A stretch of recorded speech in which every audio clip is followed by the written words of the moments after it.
What is up, everyone? Welcome back to Waking Up with the West. I believe it is episode 5 today, and it is conference championship week.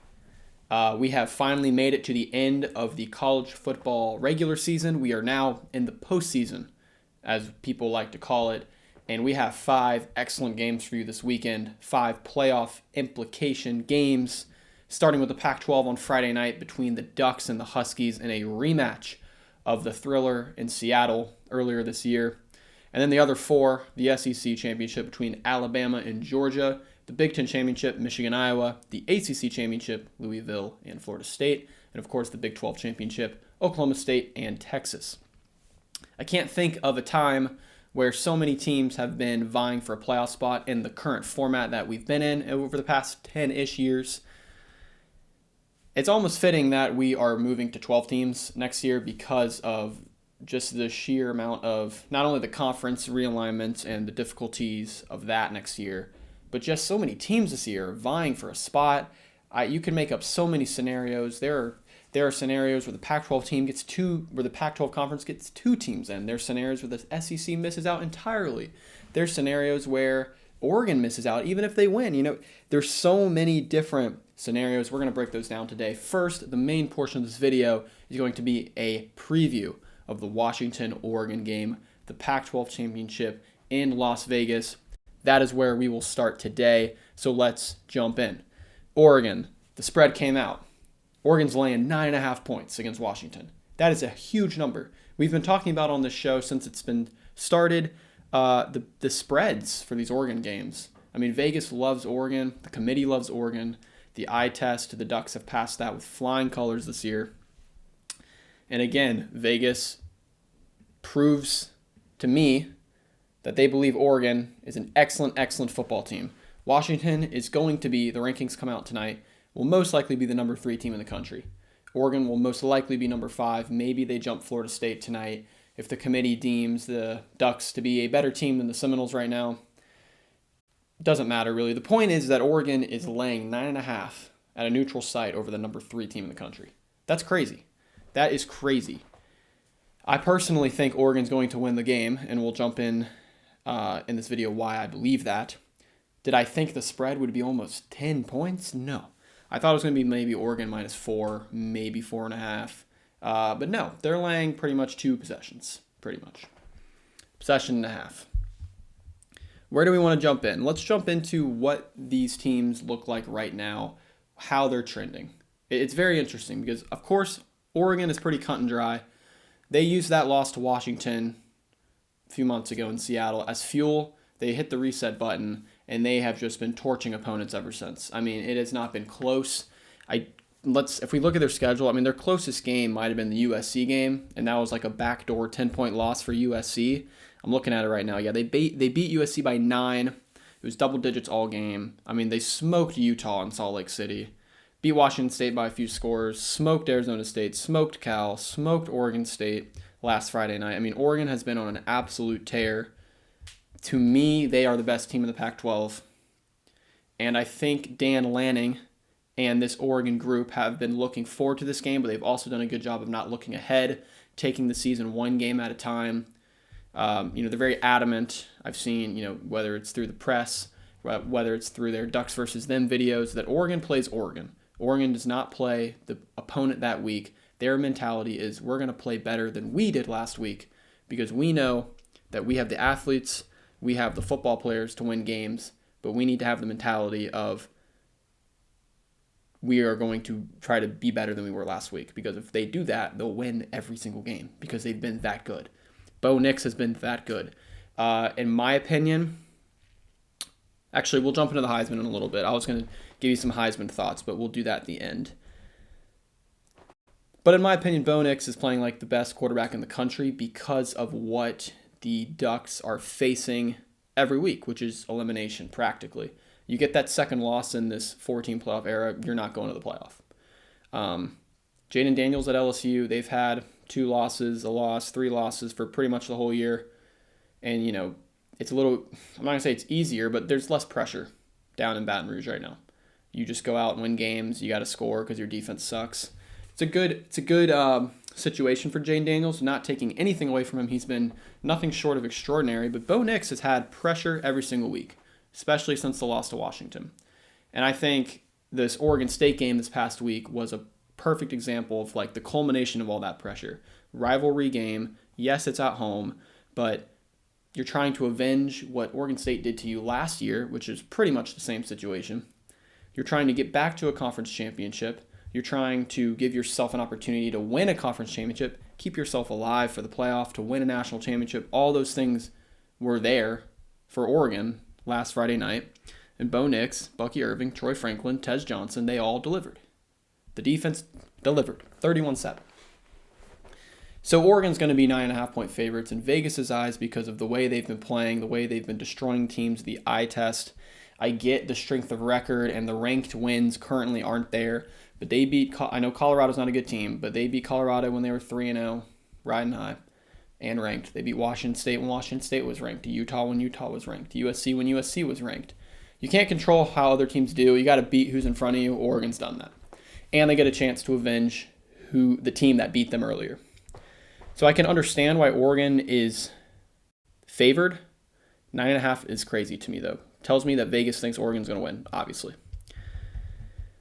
Let's go to the Washington side. Washington has been... They're an interesting case because you could say they've been struggling to win games. But at the end of the day, winning is the only thing that matters. So, sure, they haven't looked as pretty or as explosive or as... the game hasn't looked as easy for them as it has for Oregon. But Washington has had some big-time tests. They had to go into Corvallis 2 weeks ago and beat an Oregon State team in conditions that favored Oregon State, which is just rain and rain and rain against, Oregon State's a team that wants to run the ball and win in the trenches. When it's pissing rain, you can't fling the ball around like Washington wants to do. Washington played Oregon State's game. They got some turnovers. They came out of that game unscathed. That's props to them. They go into a tricky game against Washington State. They beat Cam Ward and Washington State in a rivalry game in the Apple Cup. The rivalry games are difficult. I think the spread is also juiced to Oregon a lot because of just how easily they dispatched of the number 16 team in the country in the Beavers. Whereas Washington has struggled with Arizona State. They did struggle with Stanford a little bit. They struggled with Washington State, with Oregon State, with Utah even. But similar to Florida State down here in the ACC, you just got to win games. And Washington has done what they needed to do to be a top 4 team in the country. But I believe this spread is where it's at just because of the way these teams are trending. And it's not that Washington is trending down. It's just Oregon has been that lethal. Washington, sure, they don't have a ton of momentum, but you could argue that they do because they keep winning these close games and they're gaining confidence. And right now, Washington's like 9.5. Who cares? We don't care for underdogs. We've already beat these guys, and we know how to win. They've won in so many different ways. So I get it's 9.5. I'm tempted to take Washington with the points, even though I think Oregon wins. But there's also a part of me that just can see Oregon just coming out and doing to Washington what they did to Oregon State. It's going to be a fascinating game. In terms of the Heisman aspect of this game, you could make a case that the winner of this game, the winning team's quarterback, will be lifting the Heisman Trophy. You could say that. Yes, Jaden Daniels is going to New York City. He will be a finalist. But this is a stage that historically matters a lot in the eyes of voters. And,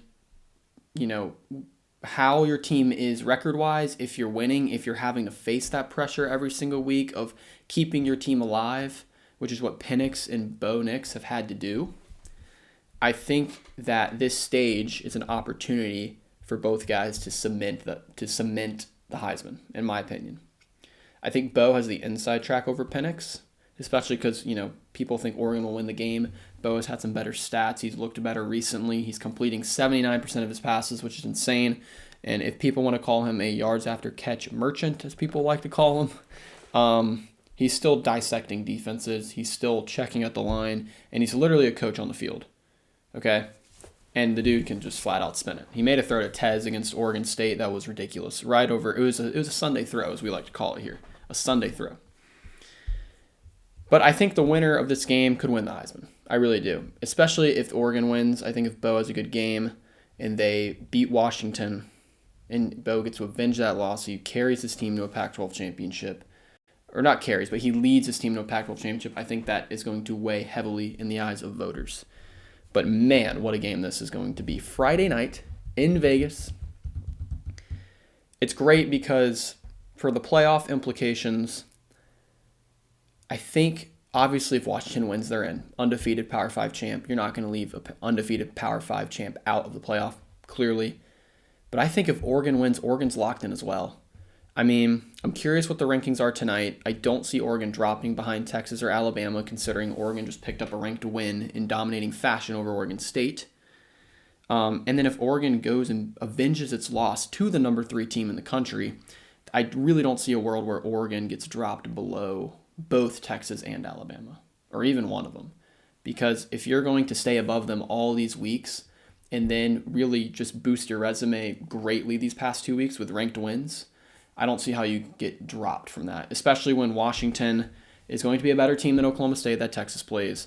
Alabama beating Georgia could definitely invite some discussion, but I still think if Oregon wins, Oregon is in. And that's great for the Pac-12 in the final year of their conference.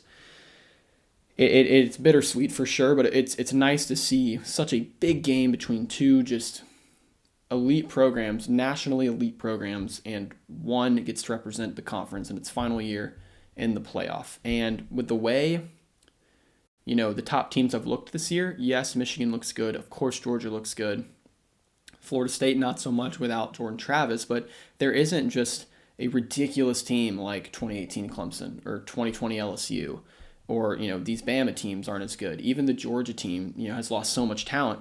It's a pretty open field, in my opinion. And I think who wins this game, Oregon or Washington, could definitely make some noise and win a national championship, which is great.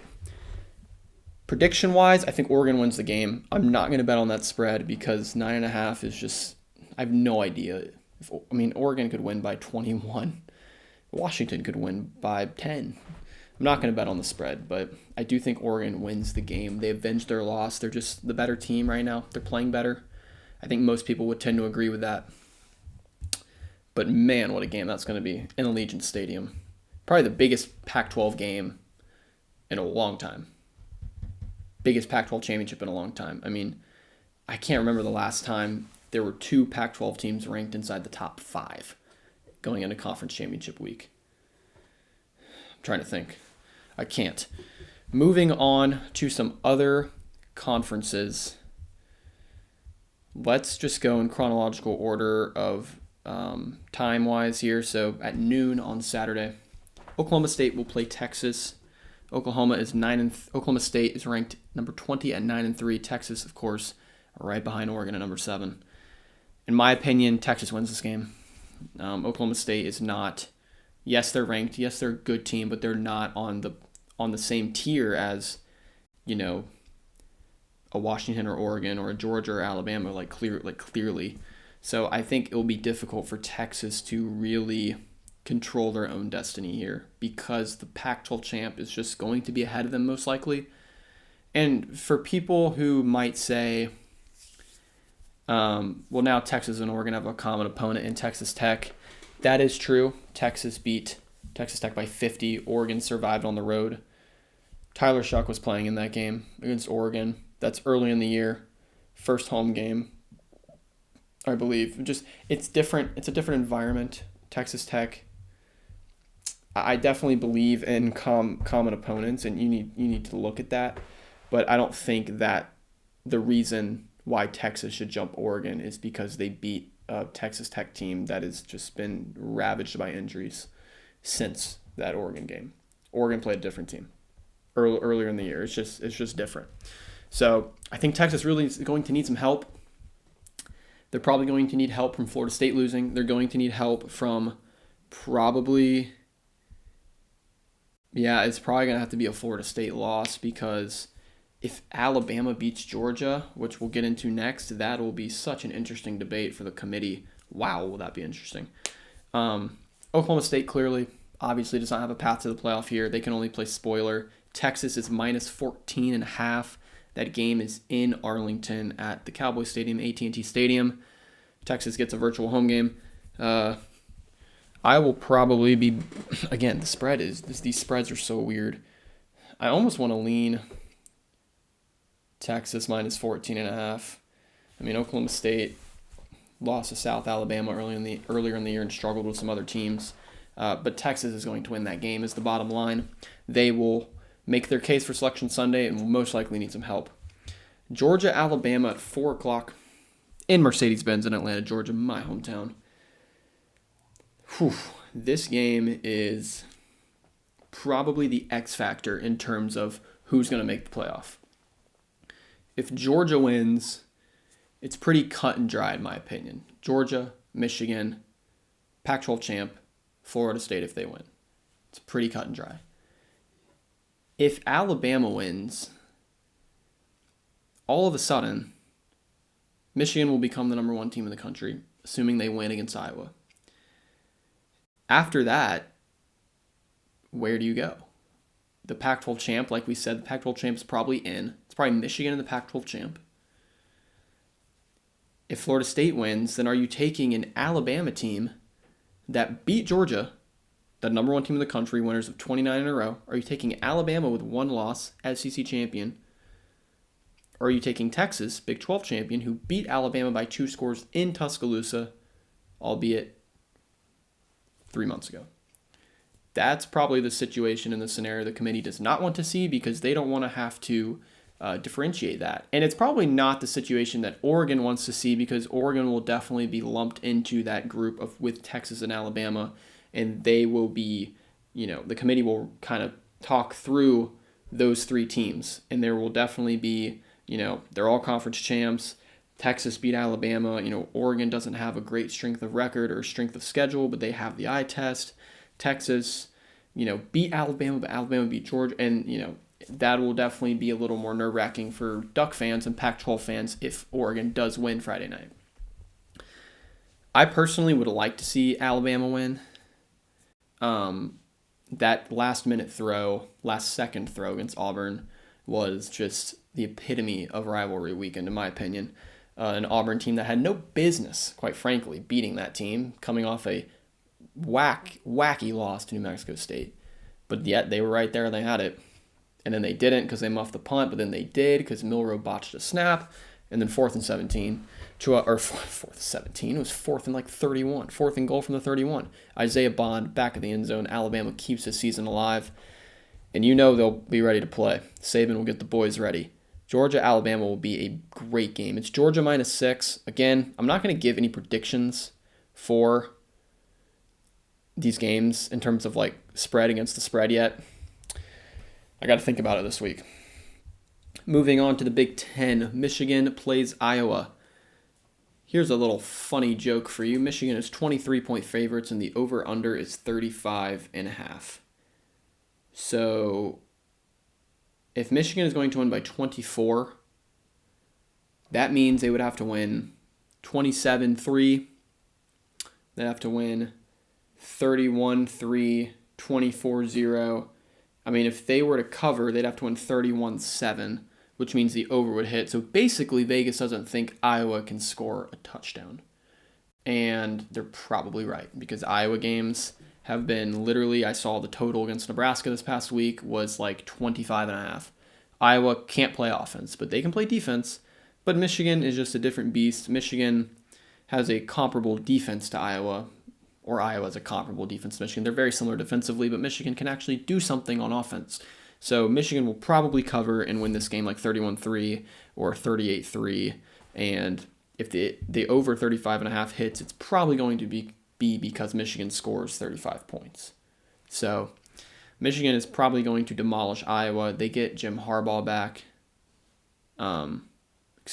Yeah.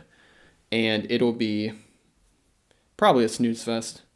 But I want to see Iowa put up a fight because they can play some defense. Last but not least, we have Louisville and Florida State at 8 p.m. in the ACC championship game. Florida State without Jordan Travis. They'll go with Tate Rodemaker. For Florida State, it's winning you're in. For all the people who say Florida State won't get in because their quarterback got hurt, The committee, like I said, has never left out an undefeated Power 5 champ. Florida State is in if they win. If you want chaos and if you want the 4 best teams to be in the playoff at the end of the day, you're probably rooting for Florida State to lose because they are not a top 4 team with Tate at quarterback, unfortunately.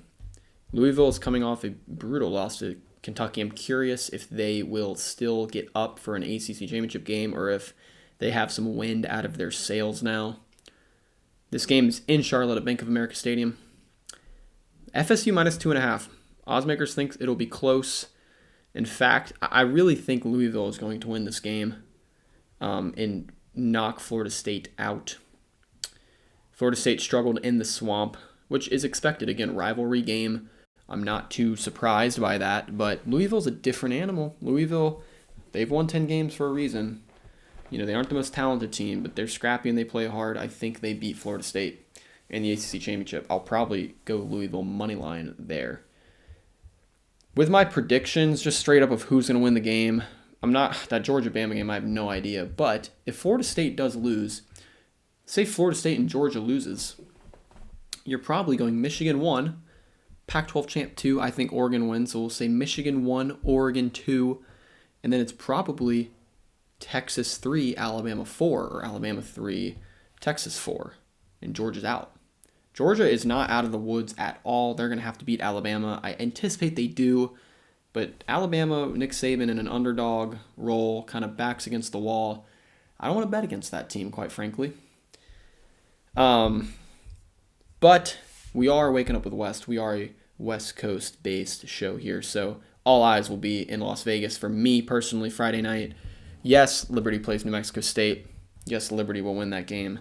That's at 7 o'clock. But 8 o'clock, the main event, Oregon-Washington, rematch, the game part 2, whatever you want to call it. It's going to be a great game. I'm taking Oregon just because of what they have been doing to teams since that loss to Washington.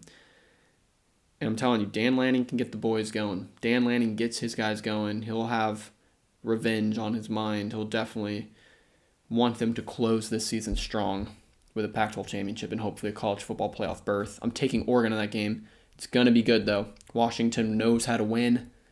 Washington has a Heisman hopeful themselves in Penix. He's got big Penix energy, as Desmond Howard would say. Troy Franklin, Romeo Dunze. Bucky Irving. Veteran defenses. You got everything. You got everything you want. I hope everyone tunes in. 8 o'clock on ABC. It's going to be a good one. I got Oregon winning the game. Thank you guys for watching. This was my preview of the conference championship games, specifically the Pac-12 championship. Come back.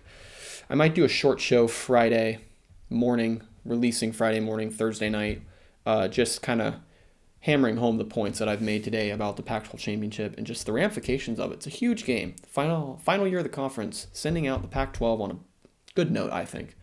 Top 5 matchup between 2 great teams. We'll see you next time. Peace.